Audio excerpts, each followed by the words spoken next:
Faites quelque chose tout de suite, retirez votre chaussure, enlevez votre chaussette et regardez votre pied, pas pour couper vos ongles, pas parce que quelque chose vous fait mal, regardez-le vraiment comme si vous le voyiez pour la première fois depuis des années, parce que ce que vous allez voir ou ne pas voir pourrait changer quelque chose d'important dans votre vie. Après 20 ans passés à écouter des patients en consultation, il y a une vérité que très peu de gens connaissent réellement. Les pieds ne sont pas juste la partie du corps qui porte tout le reste. Les pieds sont un tableau de bord. Ils affichent des informations sur votre santé bien avant que la plupart des analyses médicales ne les détectent. Et le problème, c'est que personne ne vous a appris à lire ce tableau de bord. Ce que vous allez découvrir dans les prochaines minutes, ce sont 9 signaux concrets que vos pieds peuvent envoyer avant même qu'un bilan sanguin ne confirme un problème de glycémie. Avant qu'un diabète existant ne cause des dommages silencieux dans votre corps, des signaux réels que des millions de personnes ignorent chaque jour, non pas parce qu'elles ne se soucient pas de leur santé, mais parce que personne ne les leur a expliqués clairement.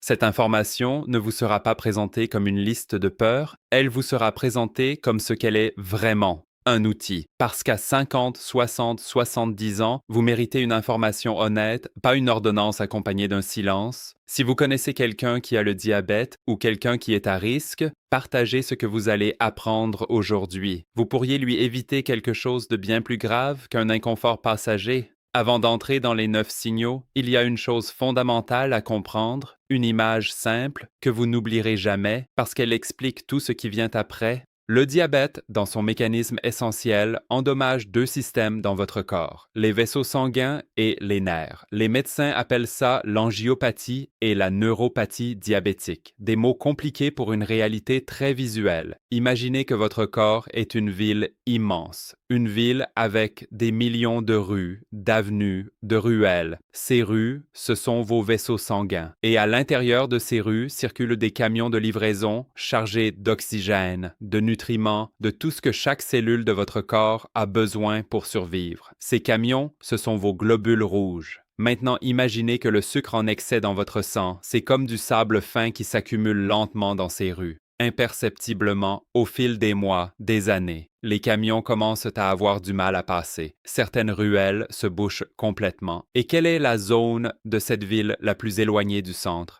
Quelle zone reçoit les livraisons en dernier quand les ressources se font rares, les quartiers les plus lointains, les extrémités, les pieds? Ce n'est pas une coïncidence si les pieds sont le premier endroit où le corps lève un signal d'alarme quand la glycémie est élevée depuis un certain temps. C'est de l'anatomie pure. Et le long de ces vaisseaux courent des nerfs, ces câbles électriques qui transmettent les sensations de chaleur, de froid, de douleur depuis vos pieds jusqu'à votre cerveau. Quand le sucre les abîme, ces câbles se dégradent. Et quand les câbles lâchent, vous cessez de sentir ce que vous devriez sentir. C'est là que commence le vrai danger. Avec ça en tête, voici les 9 signaux. Ils sont classés du plus discret au plus urgent. Chacun mérite votre attention complète parce que de nombreuses personnes qui ont aujourd'hui des complications sévères disent toutes la même chose. J'avais ces signes, mais je ne leur ai pas accordé d'importance. Ne faites pas cette erreur. Premier signal, les fourmillements, les picotements, cette sensation de courant faible dans les pieds, une légère sensation de picotement dans les pieds, des fourmis, des picotements comme si vos pieds s'endormaient sans que vous ayez croisé les jambes. Beaucoup de gens l'ignorent avec une explication rassurante. Je suis resté trop longtemps assis, j'ai eu une mauvaise posture, j'ai trop marché, et c'est possible. Tous les fourmillements ne sont pas le diabète, c'est vrai. Mais quand ces fourmillements reviennent régulièrement, sans cause évidente, quand ils sont là au réveil le matin ou dans des moments de repos total, votre corps envoie un message qui mérite d'être entendu. Ce phénomène s'appelle la neuropathie périphérique. En termes simples, les nerfs qui vont vers vos extrémités souffrent. Ils reçoivent moins de circulation qu'ils n'en ont besoin. Ils baignent dans un excès de glucose qui les irrite progressivement. Pensez aux câbles électriques de l'image précédente. Quand la gaine de protection commence à se détériorer, le signal devient erratique, parfois fort, parfois faible, parfois distordu. C'est exactement ce qui se passe avec vos nerfs quand le sucre les endommage. Voici quelque chose que peu de gens vous disent. Ces fourmillements peuvent apparaître et disparaître. Ils peuvent s'absenter pendant des semaines et vous faire croire que tout va bien. N'y croyez pas. L'absence temporaire du symptôme ne signifie pas que le problème a disparu. Le nerf traverse différentes phases de dégradation. Si vous ressentez ça régulièrement, notez-le, mettez une date et parlez-en à votre médecin clairement. J'ai des fourmillements fréquents dans les pieds et je veux comprendre pourquoi. Deuxième signal, la brûlure et la douleur nocturne. Celui-là vole le sommeil, littéralement. Beaucoup de personnes avec une neuropathie diabétique décrivent une sensation de brûlure dans les pieds qui s'intensifie la nuit, comme si leurs pieds étaient plongés dans de l'eau chaude alors qu'ils sont dans leur lit. Certains disent que même le simple contact du drap leur est insupportable. D'autres décrivent des douleurs lancinantes, comme des aiguilles ou une sensation de brûlure qui n'a aucune origine visible. Ils regardent leurs pieds, rien, pas de blessure, pas de rougeur. Pourtant, la douleur est là. Ce type de douleur nocturne est très caractéristique de la neuropathie diabétique et il y a une explication précise. Pendant la journée, quand vous marchez, bougez, parlez, votre cerveau traite des milliers de stimuli en même temps. Tout ce bruit sensoriel pousse les signaux de douleur des nerfs abîmés en arrière-plan. Mais quand vous vous allongez, quand le monde se tait et que le corps entre en repos, ces signaux distordus deviennent les seuls acteurs de la scène. Il n'y a plus rien pour les masquer. Si vous avez du mal à dormir à cause d'inconfort dans les pieds sans cause apparente, pas de blessure, pas de choc, ne normalisez pas ça. Ce n'est pas l'âge, ce n'est pas la fatigue. C'est peut-être votre système nerveux qui vous dit que quelque chose ne va pas avec votre glycémie. Troisième signal, la perte de sensibilité. Quand vous cessez de sentir, celui-là est peut-être le plus dangereux de tous et paradoxalement, c'est celui qui inquiète le moins. Pourquoi? Parce qu'il ne fait pas mal. Au contraire, la douleur disparaît et ce qui ressemble à un soulagement est en réalité une alarme rouge. Quand la neuropathie diabétique progresse, les nerfs ne deviennent plus seulement erratiques. Ils s'éteignent, ils cessent d'envoyer des signaux. Et l'une des premières sensations à disparaître, c'est la sensation de température et de douleur dans les pieds. Qu'est-ce que ça veut dire concrètement? Ça veut dire que vous pouvez marcher sur un objet tranchant et ne rien ressentir. Que vous pouvez mettre le pied dans de l'eau trop chaude et ne vous en rendre compte qu'une fois la brûlure déjà installée. Que vous pouvez développer une ampoule, une petite blessure, un frottement de chaussures et ne sentir absolument rien pendant que cette plaie s'infecte. Un patient, appelons-le René, est arrivé en consultation avec une plaie sur la plante du pied de la taille d'une pièce de monnaie. Elle ne lui faisait pas mal, il pensait que c'était un simple durillon. Il marchait dessus depuis des semaines. Quand l'examen a eu lieu, la profondeur de la plaie était préoccupante. René ne savait pas qu'il avait le diabète. C'est ce jour-là qu'on l'a découvert. Pour vérifier votre sensibilité à la maison, voici un test simple. Prenez un objet à bout arrondi, comme l'arrière d'un stylo avec son capuchon. Fermez les yeux et demandez à quelqu'un de confiance de toucher différents points sous votre pied. Sentez-vous tout? Y a-t-il des zones où la sensation est réduite ou absente? Si vous notez des différences importantes entre différentes zones, ou si la différence est frappante par rapport à la sensibilité de votre main, parlez-en à votre médecin. Il existe un test spécifique appelé monofilament qui mesure précisément la sensibilité plantaire. Demandez-le. Il n'est pas coûteux, il n'est pas invasif et il peut vous donner des informations précieuses. Quatrième signal, la peau sèche, craquelée, qui ne s'améliore pas. On passe maintenant aux signaux visibles, ceux que vous pouvez observer directement quand vous regardez vos pieds. La peau sèche et craquelée, surtout sur les talons. Beaucoup de gens considèrent ça comme normal ou esthétique. C'est que je ne m'hydrate pas assez, et c'est possible. Mais il existe une raison médicale précise pour laquelle le diabète provoque une sécheresse sévère des pieds, et il est important que vous la connaissiez. Les nerfs ne contrôlent pas seulement les sensations, ils contrôlent aussi les glandes sudoripares de la peau. Ces petites glandes qui produisent la transpiration qui maintient votre peau naturellement hydratée. Quand la neuropathie endommage les nerfs qui régulent ces glandes, elles cessent de fonctionner correctement. La peau perd son mécanisme naturel d'hydratation et devient sèche, rigide, cassante. Quand la peau du talon se craquelle profondément, ces fissures deviennent des portes d'entrée pour les bactéries. Et dans un pied dont la circulation est compromise et la sensibilité réduite, une infection peut progresser bien plus vite et bien plus loin que chez une personne sans diabète. Le signal d'alerte n'est pas la sécheresse occasionnelle que tout le monde connaît en hiver. Le signal d'alerte, c'est la sécheresse persistante qui ne s'améliore pas avec les crèmes hydratantes habituelles. des fissures profondes au talon qui saignent ou s'ouvrent régulièrement, une peau qui ressemble à du carton, rigide, sans élasticité, qui se squame par couches. Si vous reconnaissez ça, prenez soin de ces pieds avec une attention particulière. Utilisez une crème hydratante spécifique avec de l'urée à 10 ou 20% qui pénètre mieux. Mais surtout, parlez à votre médecin du contexte global. 5e signal, les changements dans les ongles, le miroir que personne ne regarde. Les ongles des pieds sont un autre baromètre de la circulation et du système immunitaire. Et chez les personnes avec un diabète, ils peuvent montrer des changements très spécifiques. Que faut-il observer? Des ongles épaissis, jaunis ou avec des changements de texture qui ne répondent pas au traitement habituel contre les champignons.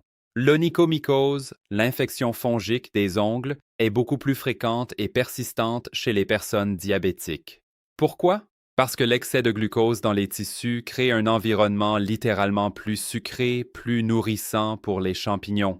C'est comme si vous leur mettiez de l'engrais, et ce n'est pas seulement esthétique. Un ongle infecté par des champignons, épaissi et déformé, peut s'enfoncer dans les tissus adjacents. Il peut créer une petite blessure, et on sait maintenant ce qui arrive aux petites blessures dans un pied à la circulation compromise. Faites aussi attention aux ongles qui poussent plus lentement que d'habitude, qui deviennent plus fragiles ou qui changent de couleur vers des teintes plus sombres sans que vous ayez eu de choc.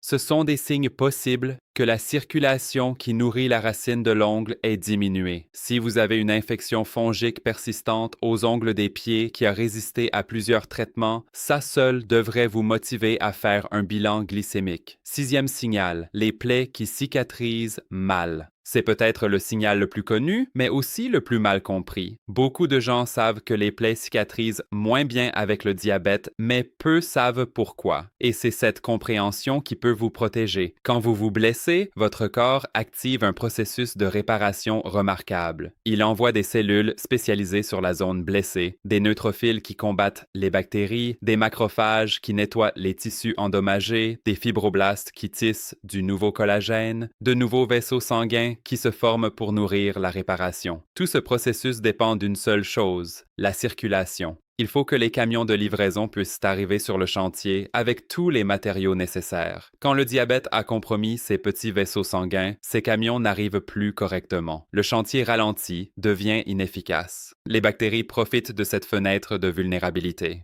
Ce qui aurait dû être une plaie fermée en quelques jours peut devenir une plaie qui reste ouverte pendant des semaines. De plus, l'excès de glucose dans le sang endommage directement la fonction de ces cellules réparatrices. Les neutrophiles, les policiers du système immunitaire, perdent leur capacité à tuer les bactéries quand ils baignent dans un glucose trop élevé. C'est comme si on les droguait et leur retirait leurs réflexes. Qu'est-ce qu'il faut observer concrètement? Des frottements ou des ampoules qui mettent plus de 2 semaines à guérir. Des petites plaies qui s'agrandissent au lieu de se réduire. N'importe quelle blessure qui montre des signes d'infection, chaleur, rougeur qui s'étend, pue, odeur. Des plaies qui ne font pas mal malgré leur taille. Rappelez-vous le 3e signal. Si vous avez une plaie au pied qui traîne depuis plus de 10 à 14 jours sans amélioration nette, consultez un médecin. N'attendez pas davantage. Ce n'est pas de l'alarmisme, c'est du bon sens. 7e signal, le gonflement, surtout en fin de journée. Les pieds et chevilles gonflés en fin de journée. C'est un symptôme que beaucoup de gens normalisent. Je suis resté longtemps debout. C'est la chaleur, c'est l'âge. Et oui, le gonflement a de nombreuses causes. Tout œdème n'est pas lié au diabète. Ce peut être un problème cardiaque, veineux, rénal ou simplement avoir passé de longues heures sans bouger les jambes.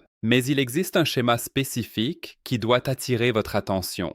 Quand le diabète endommage les vaisseaux sanguins et lymphatiques des pieds et des jambes, le liquide qui devrait normalement rester à l'intérieur des vaisseaux commence à filtrer vers les tissus. Il s'accumule dans les espaces entre les cellules et ça produit ce gonflement mou et diffus que vous remarquez surtout aux chevilles et sur le dessus du pied. Le gonflement d'origine diabétique a certaines caractéristiques particulières. Il est souvent bilatéral dans les 2 pieds, même si parfois plus prononcé d'un côté. Il laisse une empreinte. Si vous appuyez avec votre doigt sur la cheville quelques secondes, la marque reste visible quand vous retirez le doigt. Les médecins appellent ça l'œdème à godet. Il s'accompagne souvent d'autres symptômes déjà mentionnés. fourmillement, peau sèche, changement de coloration, et il ne s'améliore pas complètement en élevant les jambes, contrairement à un simple œdème veineux. Si vous avez ce type de gonflement persistant, surtout s'il se combine avec d'autres signaux de cette liste, c'est une raison sérieuse de demander un bilan complet. Huitième signal, les changements de température et de couleur dans les pieds. C'est le signal visuel le plus révélateur que vous pouvez détecter vous-même. Asseyez-vous dans un endroit avec une bonne lumière. Regardez vos deux pieds côte à côte. Comparez-les. Ont-ils la même couleur, la même température?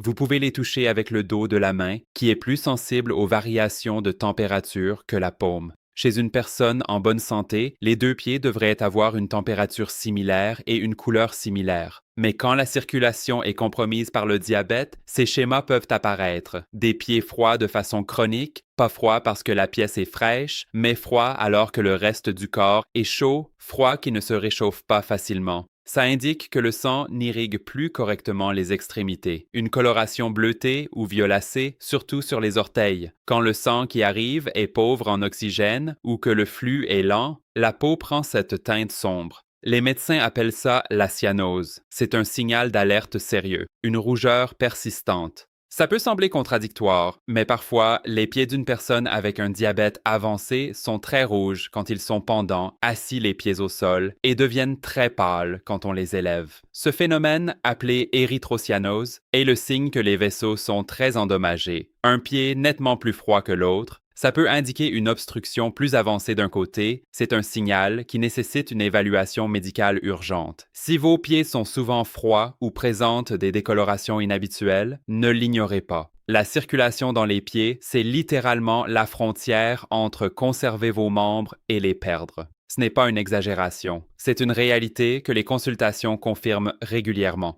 Neuvième signal, les callosités fréquentes et les déformations qui s'installent. Celui-là, c'est le moins connu et probablement le plus surprenant. Pourquoi se forment les callosités? Elles sont la réponse de la peau à une pression et une friction répétées. C'est la peau qui se protège. Si vous marchez avec une chaussure qui frotte toujours au même endroit, la peau de cet endroit s'épaissit et durcit pour mieux résister. Mais que se passe-t-il quand vous avez une neuropathie diabétique et que vous ne sentez plus bien où se trouve la pression? Vous pouvez développer des zones de pression excessive sans vous en rendre compte. Vous pouvez porter des chaussures inadaptées pendant des mois sans ressentir l'inconfort qui vous aurait alerté. Et ces callosités, qui seraient une gêne mineure pour une personne avec une sensibilité normale, deviennent des zones à risque pour une personne diabétique. Pourquoi? Parce que sous une callosité épaisse peut se développer un ulcère sans que vous le sachiez. La pression continue. Le tissu en dessous souffre.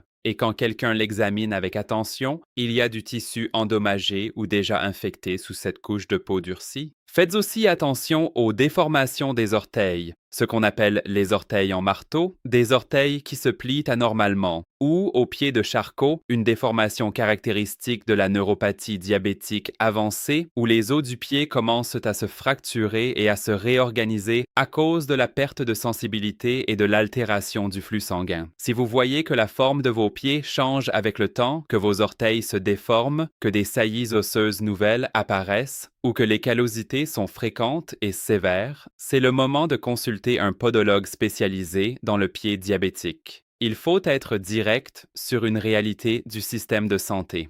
Dans la plupart des pays, le temps de consultation est limité. Un médecin de premier recours a, dans le meilleur des cas, 8 à 10 minutes avec vous. Dans ce temps, il doit revoir votre tension, vos médicaments, vos bilans, vos symptômes du jour. Quand retire-t-on la chaussure du patient? Presque jamais. Quand le médecin examine les pieds de façon systématique? Moins souvent qu'il ne le faudrait. Ce n'est pas une critique des médecins qui font un travail énorme avec des ressources insuffisantes.